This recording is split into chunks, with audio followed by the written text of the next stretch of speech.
But this game, we can be enthusiastic about both. Okay. Second Tristana in major regions, I believe. At least the second Tristana mid. I know who's been scrimming who. He doesn't really care about the fact that he's not getting any camps. He's looking for the dive on Certus in the mid lane. Now Larson obviously can get the reset on his W if he jumps forward, jumps back to his advance, going in. Mamang taking up the tower. Certus trying to get back to safety. One more auto is enough, and Koyo on the board. Very clean dive from Malrang that dropped the ward on the wolves. The ward gets dropped on the blue buff by the Renekton, but we're back to the action. Looking for the kill on Trimby here. Cleanses away from the bubble, has to flash afterwards. Doss trying to get the auto attack in for the extra shield, and the ignite ticks. And there is a kill. Trade on the bot side of the map, and right now, their biggest win condition is the fact that Execute does have this small advantage in the 2v2. And you mentioned it, Betty. It's all about unleashing Larson on the map to finish him off. It's a bit of a shame that Marcoon's on the top side of the map because they could be threatening a dive right now. They can still threaten a dive. You can always use the Yuumi to tank the tower, and that's exactly what they do. Doss tanks the tower shot. Now they can look for comp as well. He does have the cleanse, but there's nothing really for him to cleanse away from. Execute flashes, and in the 2v2 on his mythic. We are a dragon apiece at the 12.5 minute mark. Okay. As the game goes on as well, that draw would be passive, giving you extra range on your E, your ult, and your auto attacks.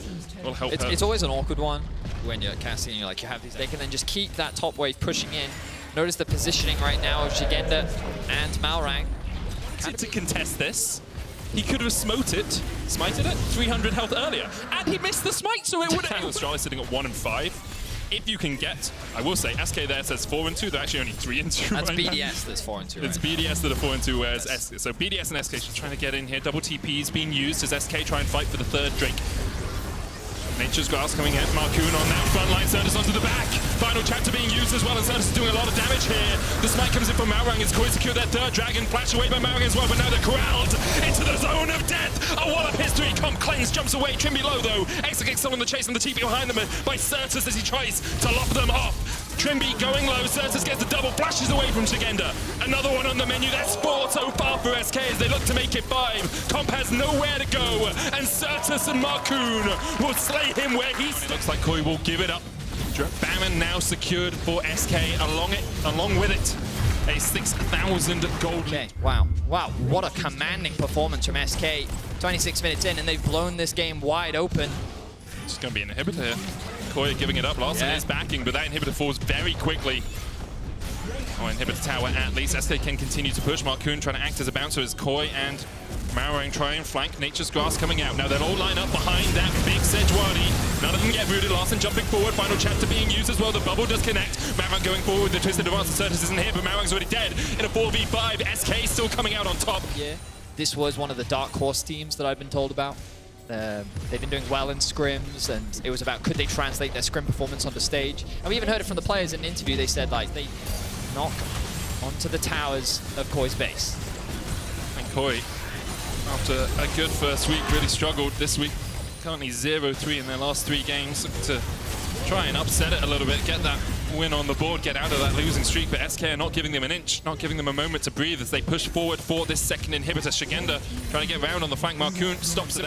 Irrelevant can split down towards the bottom side. Marcoon looking for Shigenda across the wall. Can't quite get the stun down. Shigenda pops the Dominus. Irrelevant trading with Comp. SK don't have a minion wave. The Nature's Grasp blocked by Marcoon once again. Bubble coming in as well, but Marcoon very tanky, and that's the guy that you want on the front line if you can have him. Nah, into the wall. Execute goes unstoppable as he dashes forward. The final chapter going on to Comp as well, and Certus now diving in. A little bit late to the party, but timing his entry perfectly as he dashes back out. And Koi do lose a man. Execute healed up so much. Oh, Trimby's by himself! You can't stand that close to Illusion. The Light Slinger will take you down. This game, Comp trying to dash forward. Marcoon has the Glacial Prism back up. Comp dashes away with the Arcane Shift. But SK, TP in.